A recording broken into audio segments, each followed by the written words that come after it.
I've already got high flow dialed in, just like I had done. Modes, high flow, hit it, confirm, and then it brings up this. So you go to our controls tab, even just a quick button. So we have a flow that we're gonna set, okay, how many liters per minute your patient needs. And then your oxygen level. I've got it at 21% because I'm not actually hooked to any oxygen, okay? I'm just using 40 for demonstration. You must hit start therapy for it to turn on. Okay, now you're hearing the flow actually running through the circuit, and it's coming out this cannula. Now, go ahead and feel the warmth on that cannula already. The heater is just on standby right now. So the heater gives I think it's about 28 degrees of heat just on standby. So if you have one of those patients where you're trying to put the heat on for them for high flow and they're like, it's too hot, it's too hot, it's too hot. Worst case scenario, you could put the heater on standby and at least get some heat with their moisture, okay? All right, so going over the heater here, you guys. All right, so you basically take the cartridge in and now this one's pretty good. Now when you grab it out of the kit, it's not gonna have any water in it. It's gonna come like this. You're gonna basically slide it in, okay? What we're looking for is these both arrows to turn green. Now if one of these arrows is red, okay, we don't have a good connection here. Yeah, so these can actually be pulled out. They've got, this side actually has some little electronics right here for the heated portion, but you basically can seat it down if it's not working. This side is not usually the issue because it doesn't have the electronic stems, in the little piece there. I don't want to pull this side out because I've got it running through the vent because otherwise it'll spray everybody, including me. So if you do, okay, first of all, for humidity, sterile water, you can use a syringe of sterile water and fill it. If you're gonna fill it and you've already kind of got the flow going, pull this side off, put the water in this side, never inject it into this side, because if you've got any flow running through, pull this off and put it through that side, you're gonna get a spray, you're gonna get a shower, okay? Not everybody needs a second shower with their clothes on. So just for filling wise, if you do get a supply where it's a bag or bottled sterile water, it'll just auto feed. It doesn't take much water at all. The maximum fill line is right here. So I opened this bottle to fill it, and that's how much water I put in. It's already at the max fill line, so it doesn't take much, okay? So currently on standby, we got a little bit of heat. Here's our power button. We're gonna press and hold it for 3 seconds. Oop, turned it off, sorry. Here's how you turn it off and on. All right. It has a couple of modes. So over here we've got a picture of a head with a mask on it. So if we press that, we can change our temperatures. So right here it says non-invasive auto. I would just thumb through here and get the temperature you want down here. So 31 degrees, 35 degrees, and 37 degrees. Those are your 3 choices of temperatures. It's going to start at 37. That's what we want actually for patients. That's body temperature, of course. So that's great for high flow. The problem is that's oftentimes too hot for our patients. Okay, and right now you can see it's warming itself up, and it'll be pretty warm here soon. If your patient is complaining that it's too hot,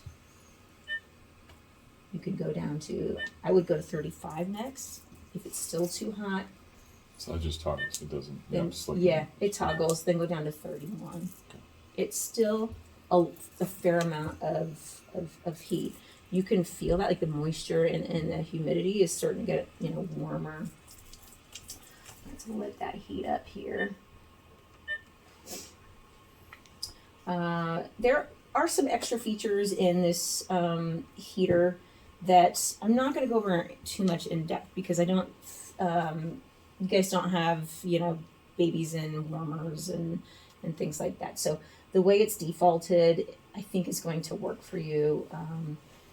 So it's going to read, it's going to be, for example, 37. We'll see 37 coming here out of the chamber, okay? And then the air, of course, cools down a little bit in this tubing as it reaches the patient. And so what it's going to do is it's going to heat up the air 2 degrees above what we have set, because we're going to lose about 2 degrees worth of temperature in the circuit. And so that way, if it's 39 here, it'll be 37 here, or basically here, okay? So the areas that you're going to find where you may get rain out, this cannula can get rain out because it's not heated, okay? This is a heated wire circuit. So go ahead and feel the circuit, you guys. You can feel it's nice and warm, okay? Feel the air coming out on your hand too. Yeah, get in here, feel that circuit, feel the air coming out. So rain out, you mean it collects in here and then you're gonna get Yeah, it. so that's where you might get some, you know, some condensation. You know, if it's a short transport, it's probably not going to be much. If it's a longer transport, then you may, you want to keep an eye on that, you know, and keeping the circuit down, you know, for the patient will be good. Now, that comes with a neck strap. This thing is nice because that way, if it gets pulled here, it's not pulling the cannula out of the patient's face, okay? So just watch that, make sure it's going down, okay? Water, if it does start collecting in here, you can disconnect it and drain it into like a garbage can or whatever you might have to disconnect it in. I don't, you know, unless it's, like I said, unless it's a long transport, I don't think you're gonna get a lot of condensation in the tubing. Well, a lot of our transports are from here to Utah. Okay, then you might. Or Boise. Yeah, Or okay. Boise. So then just keep an eye on that condensation in the tubing. You know, if it's, like I said, if it's kind of going down, anything in the cannula is going to drain down into the tubing. So the risk is if you have water in the tubing sloshing around and you pick it up, it's going to lavage your patient, which is not going to be good. So just keep an eye on that. Drain the water as needed. On that water thing in long transports, how long does the water last in there? You said it only takes this much water. How Yeah, often are you? it depends on the flow that Okay. you have set on the ventilator. The higher the flow, the more water's going to evaporate. Will and it get alarm if used. it's low water? Or? It will alarm if it's low water. Now, the ideal situation is to have a bag of sterile water or a bottle of sterile water. You guys do hospital transports. Yeah. You can steal the water if they're on high flow at the hospital. So just be really careful, be clean, unplug it, and then you can steal the bag and plug your little water port into their bag. Okay, it will auto-regulate. It's got a little floater in here, so it won't overfill itself. Yeah, it will alarm if it's overfilled though, okay? Part of the trick for transport, which is something you guys are gonna have to sort of figure out how you're gonna put it in your rigs, is you don't want, you know, a lot of sloshing around back and forth, a lot of tipping of the unit. The unit will let you know if it's unhappy because it's tipped one way or the other, okay? So we do have some C-clamp we're going to put on the back of these, and these can be hooked to an IV pole, okay? So you have to sort of figure out how you guys are gonna do that, what's gonna work best for you. I know, like some of the stretchers, sometimes the IV poles kind of list a little bit. That might give you a little trouble depending on how far the pole lists, okay? But having it level is going to be your best. So if it tips just like briefly, like just what you did, Yeah. that's not going to hurt it. But It it's should if be it fine stays as long as for it's not like a the big tip, because if it goes too far, it's going to go through the tubing to the patient, okay? Because there's a decent amount of flow going through here, even at 40. Now, it goes up to 60 liters per minute. That is the maximum that we are allowed to do in the USA. 60 liters per minute is a lot of flow coming out for a patient. Now, if they're on that in the hospital, then that's what you're going to use. But I wouldn't go too crazy. I would start low. If you're starting it new on a patient, I would start with a lower flow, you know, and then maybe 15, 20, and then just work up from there. See how if it's improving their breathing. We're basically trying to exceed their minute volume. So the minute volume is respiratory rate times tidal volume. Okay, and so as a patient's breathing and working really hard, they have high minute volumes. When they're real sick, fevers, stuff like that, they're breathing quickly. And so we're trying to sort of overcome their minute volume and also give them just a little bit of back pressure, not a lot. Now, when it comes to sizing of these cannulas, you only want 50% occlusion of the nerve. Okay, so we don't want full occlusion at all. 50% of the occlusion is ideal. So we've got some smalls. The small, guys pass that around. The small cannula is pretty small. So that's going to be for your definitely smaller patients. This is the medium. Okay, that's the most commonly used size. And then this is our large, fairly big flanges on these. So, but sometimes you get those older gentlemen who have really large areas. So you might need a large. So just be aware, sizing 50%, okay? I have some little brochures for you guys that's a couple pages inside. It goes over the features of the heater, okay? It also talks about circuit setup. Now here it's showing a dual limb circuit setup. That's because it's oftentimes used in a hospital for intubated patients, okay? You guys aren't gonna need that. You're just gonna have the blue tubing, and that's gonna be your setup. And then talks about the heater, like some of the mounting stuff, and some of the alarms that you might find that it may be happening, okay? So these are gonna be a good reference for you guys. Probably keep them with the heaters, maybe in a little plastic pouch or something. I'm not sure how that works best for you guys, or in an ambulance, but I'd say keep those nearby.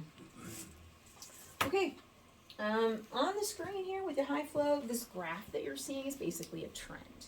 Okay, so here on this little blip, I had started with 60 liters and I jumped up and then I went down to 40, and then I turned it on standby, and now this is how long we've been running. So if you're on a long transport and you're adjusting, you can have a trend on the screen of, sort of what your oxygen needs, because maybe your oxygen needs are going up, up, up, and you'll see that on that trend that you'll know that because you're doing it. But this is probably more for, honestly, hospital use, where you have different people coming in different shifts to care for the patient, so they can see what's been happening before they got there with the patient.